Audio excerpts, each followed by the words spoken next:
ស្រីបំបងជួយនេះខ្ញុំត្រូវបំបងរឿងឆ្លេះស្នេហ៍សាតានភាគ7 7 3បំបងកុំភ្លេចជួយចុច like និង subscribe នៅមួយខាងបំបងដើម្បីបានវីដេអូថ្មីៗបន្តទៀតសូមទស្សនាស្ដាប់រឿងដូចតទៅមួយអាទិត្យក្រោយមកគេបំពេញទូនីតិជាអ្នកមើលថែនាងតាមទម្លាប់រួចរាល់ទើបរៀបចំខ្លួនឯងវិញម្ដង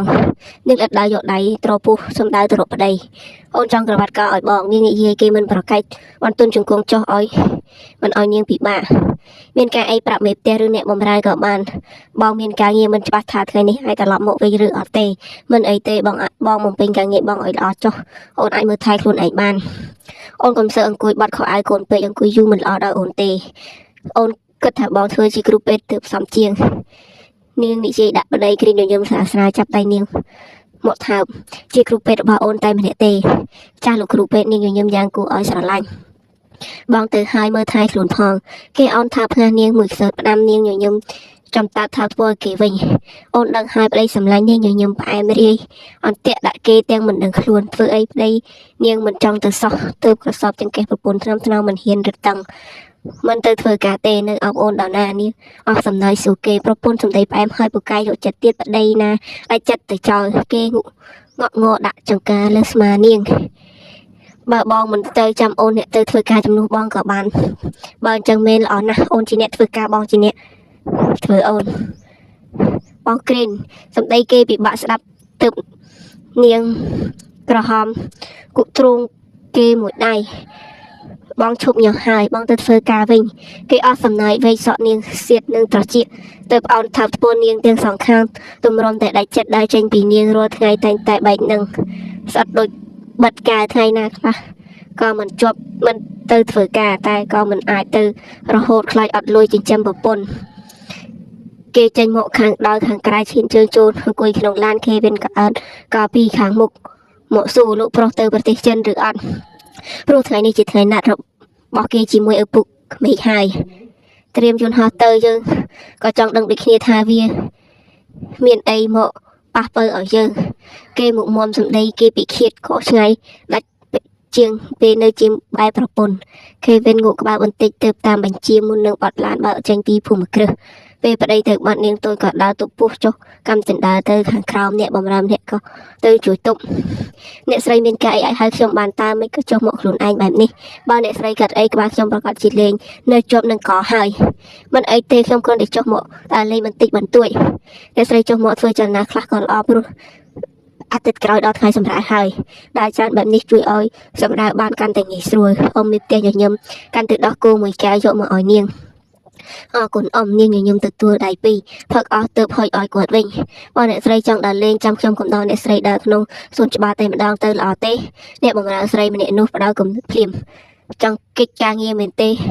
អ៊ំមានផ្ទះជ្រៀងភ្នែកដាក់ហ៊ីសុំកិច្ចមួយថ្ងៃឲ្យអ៊ំមកអ្នកស្រីយើងទៅដើរលេងពីវិញតោះនាងតូចញញឹមសប្បាយចិត្តដើរទៅជាមួយអ្នកបម្រើនៅប្រទេសចិនឡានទំនើបវាចូលទៅខាងក្នុងភូមិគ្រឹះទឹកក្រវាងសាជាថ្មីកំឡុងសង្ហាឈានជើងចុះពីឡានដើរចូលទៅខាងក្នុងផ្ទះដែលគេមិនចង់ចូលលោកម្ចាស់លោកគ្រីនមកដល់ហើយអ្នកបម្រើរត់ទៅប្រាប់លោកវាងគាត់ញញឹមតិចប្រាប់ឲ្យគេមកទីនេះមកបានមួយសន្ទុះក្រោយមកគេវិញជាអ្នកបើកទ្វារគ្រីនដើរចូលទៅខាងក្នុងមកមុខមមខណៈដែលលោកវាងឮសំឡេងបើកទ្វារគាត់ក៏ញញឹមសម្លឹងមើលគេពូស្មានតែឯងមិនមកហើយតើហាន់ស៊ូមានការអីនិយាយមកយើងមិនទំនេរគេមិនរាប់ញាតពីមុនចាត់ទុកជាតិចាស់ទុំគោរពត្រឹមត្រូវតែពេលនេះគ្រាន់ឮឈ្មោះក៏រអើមអង្គុយសិនទៅក្មួយប្រាប់គាត់ប្រាប់គេមិនតបមុខនៅតែមមដើរទៅអង្គុយលើសាឡុងលោកវាងញញឹមតោរូបចេញពីថតតុនេះជារូបប៉ារបស់ឯងកាលពី30ឆ្នាំមុនគាត់ដាក់ហុចឲ្យគេវិញទទួលជំនួសយកមកឲ្យស្វាយគ្រីនយករូបថតមកមើលមិនមានតែប៉ារបស់គេទេនៅមានលោកវាងនិងប្រុសម្នាក់ទៀតដែលគេទើបតែចាប់អារម្មណ៍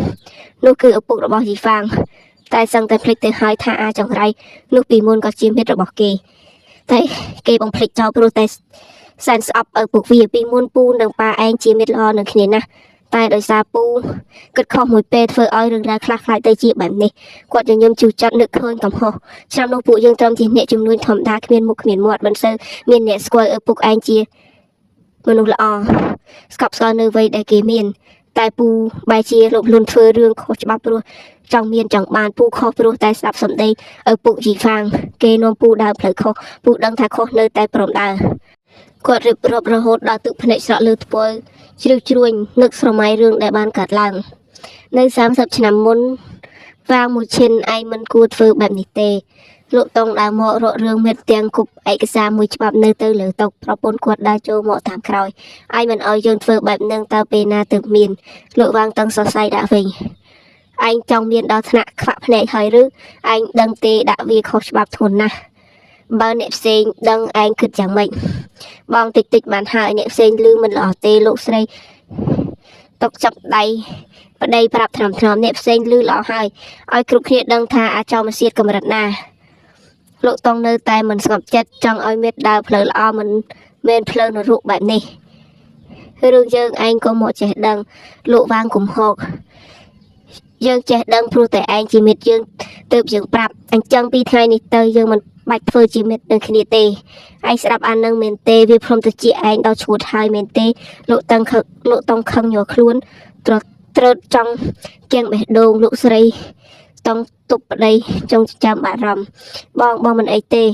គាត់សម្រួលអារម្មណ៍អង្អែលដៃប្រពន្ធថ្នមយើងនិយាយជាលើកចុងក្រោយឯងឈប់ឬអត់បើឯងមិនឈប់យើងនឹងឲ្យអ្នកគ្រប់គ្នាដឹងពីទង្វើដល់ថោកទាបរបស់ឯងលោកតុងអស់ការអត់ធ្មត់បំរៀមលោកវាងចាប់ក៏ទាញយកក្រដាសមួយច្បាប់នោះមកវិញមុននឹងចាប់ដៃទាញប្រពន្ធក៏ចង់ដើរចេញលោកវាងសម្លឹងមើលមិត្តទាំងខ្សែមុតស្រួចទើបសម្រេចចិត្តដកកាំភ្លើងចេញពីកែតុសំដៅទៅរកមិត្តដែលរួមសុខរួមទុក្ខជាមួយគ្នាទាំងពីតូចតង់វាងឈឺមានតែមនុស្សស្លាប់ប៉ុណ្ណោះទើបនិយាយវ័យមិនបានគាត់និយាយបង្អាក់ដំណើរលោកតុងបែរមុខមករត់ចង់តវ៉ាតែមិនទាន់បាននិយាយវ័យមួយម៉ាត់ផងស្រាប់តែភាំងលោកប្តីលោកស្រីតុងស្រែកភ្លាមសំឡេងត្រកង់រាងកាយប្តីដែលដេកដួលក្នុងថ្លុកឈាម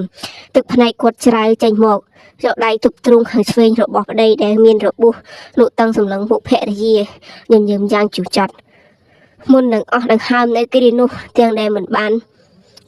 លាមួយម៉ាត់លោកស្រីតុងយំស្ទើរគៀងបេះដូងអង្រួនសាក់សពប្តីបងហេតុអ្វីលោកធ្វើបែបនេះគេជាមិត្តលោកណាគាត់បែរទៅស្រែកកំហុកឲ្យលោកហ្វាងទាំងឈឺចាប់នាងស្រឡាញ់គេណាស់នៅជាមួយគេទៅក៏មកបំផ្លាញយើងភាំងលោកវាងមិនប្រណីដៃក៏កេះកាយកំភ្លើងបាញ់តម្រង់ទៅលោកស្រីតុងចាំទ្រូងខាងឆ្វេងធ្វើឲ្យរាងកាយគាត់ដេកដួលទៅលើទ្រូងប្តីឈាមហូរច្រកចេញពីមុខរបួសសោត្រឹមទាំងហើមចង្រិតចុងក្រោយបែរជាក៏លេចឃើញកូនប្រុសដែលញ័រទាំងរាងកាយញ័រត្រើតគេនៅក្មេងគេតាស្រុតគាត់ចង់ខឹសស្រែកប្រាប់ឲ្យកូនរត់តែគាត់គ្មានកម្លាំងសំណាងណាស់បានជំនួយការប្តីគាត់មកចាប់កូនប្រុសគាត់ទៅធ្វើឲ្យគាត់ញញឹមបាន1នាទីវិនាទីចុងក្រោយនៃជីវិតមុននឹងបិទភ្នែកស្លាប់នៅលើទ្រូងប្តីយើងសំទោសយើងក៏មិនចង់បានផ្លូវរូដែរលោកវាងសម្លឹងមើលសាក់សពប្តីប្រពន្ធដែលកំពុងដេកស្លាប់ក្នុងថ្លុកឈាមទឹកភ្នែកគាត់មួយដំណក់ក៏ស្រក់ប៉ះពាល់ដូចគ្នាគាត់មិនចង់ធ្វើតែគ្មានជំរឿភាំងគ្រៀនខំផ្កាណែនកែវភ្នែកក្រហមច្រៅទឹកភ្នែកខំរុថតនៅក្នុងដៃឡើងទុក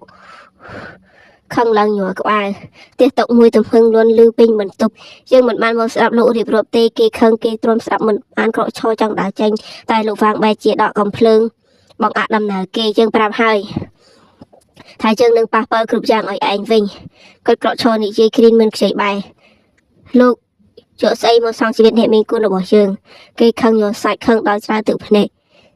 ឈាមសងដោយឈាមជីវិតសងដោយជីវិតកំភ្លើងមួយដើមនេះហើយដែលយើងយកសម្រាប់ឪពុកម្ដាយឯងពេលនេះកំភ្លើងមួយដើមនេះយើងក៏នឹងយកប៉ះប៉ល់ឲ្យឯងដូចគ្នាគាត់និយាយទាំងទឹកភ្នែកស្រក់យកកំភ្លើងមកភ្ជុងក្បាលខ្លួនឯងយើងផ្ញើកូនស្រីផងភាំងវាងមុនលីគេបើកភ្នែកធំបញ្ញាប់បែរមកវិញតែយឺតពេលទៅហើយគាត់បានដេកស្លាប់ក្នុងថ្លុកឈាមបាត់ហើយពេលនេះគាត់បានប៉ះប៉ូវឲ្យគេតាមពាក្យសន្យាហើយវាងមុតឈីឈិនលោកធ្វើបែបនេះឲ្យខ្ញុំដោះស្រាយជាមួយកូនស្រីលោកយ៉ាងម៉េចគេខំផ្ងាណែនស្រែកសួរតែបើលឹងមនុស្សទៅបាត់ហើយនៅសល់តែរាងកាយដែលស្ដុកស្ដឹងខ្យល់ត្រជាក់បក់មកប៉ះនឹងរាងកាយខណៈមនុស្សប្រុសភ្នែកក្រហមឆោទាំងមុខស្មើសម្លឹងទៅមើលរូបថតដែលកំពុងញញឹមសម្លឹងមករកខ្លួនរឿងរ៉ាវសពគ្រប់បានបញ្ចប់អស់គេក៏ជប់រៀបចំណូទុកដាក់សម្រាប់គាត់ ទោះជាសត្រូវតែយ៉ាងណាក៏ជាឪពុកក្មេកឲ្យយើងនិយាយបែបណាជាមួយនឹងមូលីនាងស្រឡាញ់ឪពុកនាងខ្លាំងយ៉ាងណាអ្នកណាមិនដឹងបើនាងដឹងថាឪពុកនាងស្លាប់នាងទៅទទួលយកបានឬអត់ពេលនេះនាងថែមទាំងមានប្រទេសពោះគេខ្លាចណាស់បារម្ភពីនាងពេលនេះគេគិតចង់ខ្លាចទៅជាមនុស្សឈួតទៅហើយនៅថ្ងៃថ្មីប្រទេសអ៊ីតាលីគេមកដល់ផ្ទះវិញទឹកមុខមិនល្អព្រោះនៅមានកង្វល់ជាប់ខ្លួនតាំងពីម្សិលមិញតែក៏មិនហ៊ានស្ងប់នៅក្នុងឡានយូរពេកព្រោះបែកប្រពន្ធមួយយប់មួយថ្ងៃនឹកប្រពន្ធសើស្លាប់តែគ្រាន់តែគេឈានជើងចូលបានបន្តិចស្រាប់តែមេផ្ទះរត់មករកគេទាំងតក់ក្រហល់លោកប្រុសមានរឿងអីគឺអ្នកស្រីមូលីកាត់អីចិត្តគេអន្ទះសារភ្លាមគឺអ្នកស្រីបានឃើញព័ត៌មានចុះផ្សាយពីការស្លាប់របស់លោកវាងហើយពេលនេះកំពុងតែឃុំខ្លួនឯងនៅក្នុងបន្ទប់អ្នកណាក៏មិនព្រមជួបគិតតែយំរហូតគាត់បារម្ភណាស់ខំលំនាងផលនៅតែនាងមិនតបតឮតែសំឡេងយំគ្រីនឮហើយមិនបង្អង់ក៏ប្រញាប់រត់ទៅខាងលើគេយកសោចាក់ទ្រាបន្ទប់ទៅបាក់ចូលទៅខាងក្នុងឃើញមនុស្សស្រីពុះធំអង្គុយបែរមុខទៅបង្អួចសំឡេងយំសងសឹកឮសូរត្រជាធ្វើឲ្យដើមទ្រូងគេចង់ប្រេះមូលីគេដើរទៅក្បែរនាងយកដៃប៉ះនាងតែនាងវាចេញយ៉ាងរអើមកុំប៉ះខ្ញុំអូនគេសឹងតែយំតាមនាងចង់លើកដៃជូតទឹកភ្នែកលើធ្វនាងតែនាងបែរជាយកកំបិតទុកចិត្តផ្លែឈើមកភ្ជុំគេកុំចូលមកក្បែរខ្ញុំមានរឿងអីនេះជាគ្នាបានណាកែសន្យាឲ្យមែនទេកែសន្យាឲ្យថាច់បញ្ចប់រឿងហេតុអ្វីក៏លោកទៅសម្រាប់ប៉ាខ្ញុំនាងយំស្ទើរហូរឈាមតាមភ្នែកស្រែកសួរគេទាំងឈឺចាប់មូលីស្រាប់បងមិនបានសម្រាប់ប៉ាអូនទេគាត់ជាអ្នកសម្រាប់ខ្លួនអូនក៏ដឹងគេបកស្រាយជាមួយនាងរងពាក្យចោទប្រកាន់ពីនាងគេមិនខឹងបែរជា